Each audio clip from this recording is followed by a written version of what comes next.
Hi guys, welcome back to another unboxing with Brento. Got some really good stuff this time, so I'm gonna jump right into it. Fright Night, but if you'll notice, it's an alternate cover, which I did not have. The Manster, half man, half monster. Haha. George A. Romero's Knight Riders. I like this one a lot. Vamp. I enjoyed this a lot, actually, when it came out of the theater. The Nightmare Returns, the Alice Cooper tour. Now, how could that not be worth 99 cents? Come on. Exorcist II, The Heretic. Haven't heard good things about it, but I've never seen it. I Come in Peace. Watched this with my son the other night. He absolutely loved it. Got it in HD on the DirecTV, so watched it downstairs in the theater. And I have to say it was pretty awesome. Seeing it again made me wish that I had it on VHS. You know, there you go. I actually saw that in theaters also with Tom. Surf Nazis Must Die. I don't know that I've ever watched that, but I hear it's a pretty goofy exploitation. And Boogeyman 2 was pretty cool from the screenshots. Never saw it. Toby Hooper's Night Terrors. I have heard good things about this one. Never saw it either. A sealed copy of Halloween with the Addams Family. Now that's gonna be goofy. I'm looking forward to seeing that. Burnt Offerings. Have heard good things about that one. Haven't seen that one. Jeff Fahey, Body Parts. I have heard about that one. Have not seen it. Larry the White Worm. Just one of the most, I don't know if you call it a vampire film, offbeat and really kind of original and cool. Lots of fantastic nudity. Burial Ground. Got this one because of the cover. Haven't heard anything about it, but has like little illustrated bits in the box, the back box. The whole thing is illustrated. Makes me think it would be a total piece of crap, because usually when they go with the illustrated covers, that's what happens. But hey, you know me, I'm a collector. Check it out. The Hidden. Have seen this film. Very good. 99 cents. Silver Bullet. That's a duplicate copy, but the case is actually in better shape than the copy that I have. So I thought, hey, I'll take the best tape and the best case, and there you go.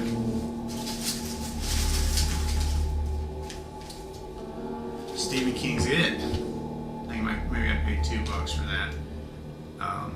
I didn't think that was a very bad adaptation at all. I actually read it when I was a security guard at the old Jeffries, the old abandoned, well, I won't say abandoned, but decommissioned Jeffries plant in Albemarle, North Carolina. This was one of the first jobs I took out of high school. That place was creepy. Basically, all you had to do was just sit there all night, and I read a ton of books while I was out there. Very little responsibility to that job, but that place made a lot of noises and stuff, and reading it, man, that was trippy. You know, you start getting sleepy over in the night if you're not accustomed to third shift, and next thing you know, you're hearing things and your imagination just runs away. So it was a lot of fun. Maniac Cop. I've said before, I really like Maniac Cop. So, never had it, never actually owned it. I'm going to try to get all those. Night of the Zombies. I got into a little bidding war on this one. I may have paid $3 for that, but oh yeah, hey, check it out. Savini fan sent some cool extras. That is rad. Oh, Wrong Turn. Cool. Fan of that film. These guys have, in the case of Savini fan, he's told me he's got a collection like 10,000 tapes deep. So when you find somebody like that that's good to deal with, reasonable in prices. By the way, I didn't think that was such a bad movie. I know it got horrible. Haunting in Connecticut. I know it got horrible reviews, but I thought the CG was pretty awesome in that. Pandorum, wow. That is an awesome sci-fi / horror flick, guys. If you haven't seen it, I recommend that film highly. Okay, so I have a few other things. As y'all know, you can see behind me here. I'm into collecting Horror Hound, and also I'm going back and trying to get all the old Fangoria. I've been fortunate enough to find all of Fangoria, you know, in CBR format, but I'm trying to own the actual magazine. So it's not so easy when you get back to the earlier issues, because some folks are just frankly crazy with what they're trying to charge for episode number issue 1 and 2. My personal pricing of issue 1, I'm going to say issue 1 is worth 35 or 40 bucks. You can see it go for 100 on eBay. And let's just be real, people. It's not worth that. It's a very early issue of Fangoria, piece number 3. I paid, are you ready for this? Wait for it, $3. $3 for Fangoria number 3. This is where eBay can be your friend. Here we go. Featuring Christopher Lee and the Arabian Adventure on the cover. I had in my mind this had Godzilla on it, but I guess I was wrong about that. Wow, the early issues were really thin. There is some color photography. Most of it's black and white though. Tales of the Unexpected. Wow, man, this is like rolling back the veil of time, checking out some of these effects in this. Now, I wasn't going to show all these posters, but there is one in particular that I just got from Artisan Pro that I'm going to show. The Boogans. Some things shouldn't be disturbed. That's pretty sweet, guys. But check this out. Unexpectedly. Booyah! Now I have the poster and the VHS. It's a former rental from Elmwood Park Public Library. Not a rental, actually. Library. So,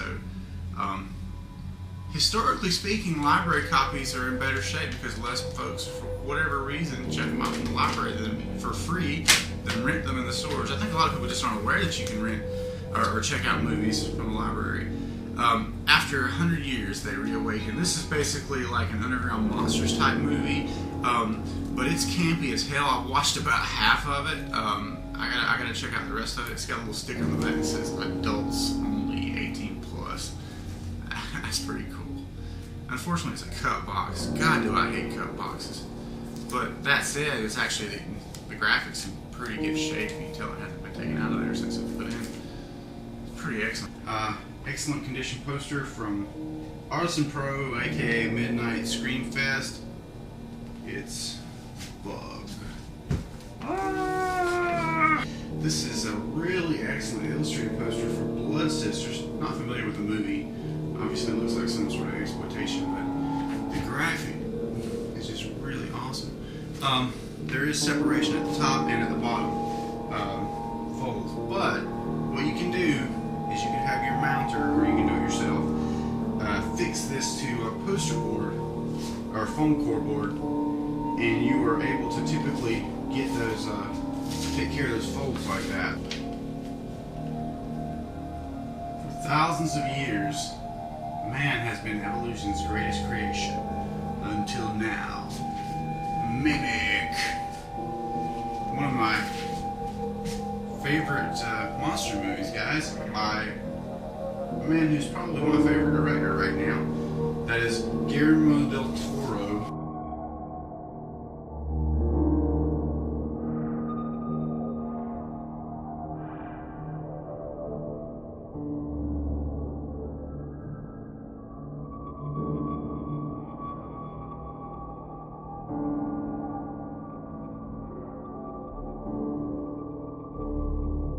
So Brentoville is like the poster motel. Posters go in, but they never leave.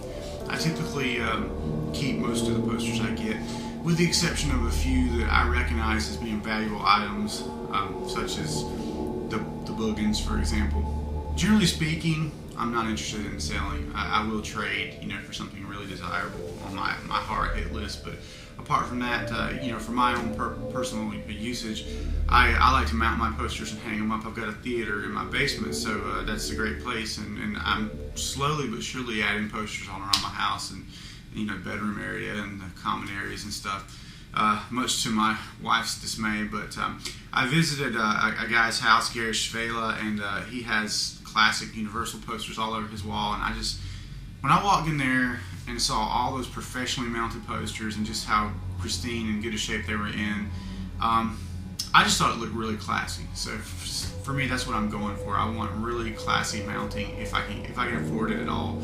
And then in the cases where I can't afford the super nice mounting, I've discovered something called foam core mounting, which is fairly cheap. Now, to mount a poster, as I have my Trimmers poster over here mounted locally, and I actually think this is a pretty good price because I went places where it's twice as much. A poster the size of the Trimmers poster, you're talking about $60 to $70, depending on what materials you use. If you use like a non-breakable plastic on the front of it, it's a bit more. If you use glass, it's a bit cheaper. But they get the molding and cut it to the precise measurements. You can get a mat surrounding it, as I've done with an example I'm going to show you here in a second, or not, depending on the size of the article that you're mounting. Now, like with the Blood Sisters poster, for example, that one's got some pretty severe separation. So opening it, and every time you open it up to display it and you fold it back up, slightly more damage could be caused. So in cases of posters like that where I paid a fair price, but I definitely don't want them to be devalued anymore, and I'm interested in seeing that poster, I'm willing to permanently fix that to poster board. It costs in the neighborhood of $13 to $15 per poster, so that's not very expensive. So that's what I'll be doing with that one, and all of the illustrated posters that I definitely want to keep in good shape, but might not feel strongly enough about to go to the expense of mounting them in a black frame like I've done my Trimmers and a lot of my favorite posters here. Now that process could go from anywhere from like $60 to $70 and up, depending on what you use. So that gets quite expensive if you're talking about a bunch of posters. In my case, I try to pick the really cherry ones, the ones that are original, in pretty good shape, or in shape that I know will look good once they're permanently affixed. Trimmers, for example, paid $5 for that poster at the Horror Hound convention, and it's pretty beat up, but once it's permanently affixed and all the little folds are put back in place in the separation areas, it actually looks pretty good. You can still see the lines on it, but for me that just makes it look original. So I'm all about that. So that's my recommendation if you're into collecting posters. If it's a poster that means nothing to you, it's fairly modern, maybe you just picked it up for $30, or it's a reprint. I mean, dudes, screw reprints, man. I'm just not into reprints at all. But if you are, they can look good, and you can mount those yourself. If you screw it up, hey, spend another $30. It doesn't, no big deal, right? Because I mean, it's easily replaceable. But these original posters aren't that way, so you have to decide whether it's worth going to the extra expense of having it mounted with glass, where you could conceivably take it out and trade it, or whatever, package it, or if you want to permanently fix it to foam core. In my case, if I was to trade one of these posters, I just ship it with the foam core and everything. So, but in my case, like I said, I usually just keep them. But anyway, that's it for this episode of unboxing. I hope you've enjoyed the poster.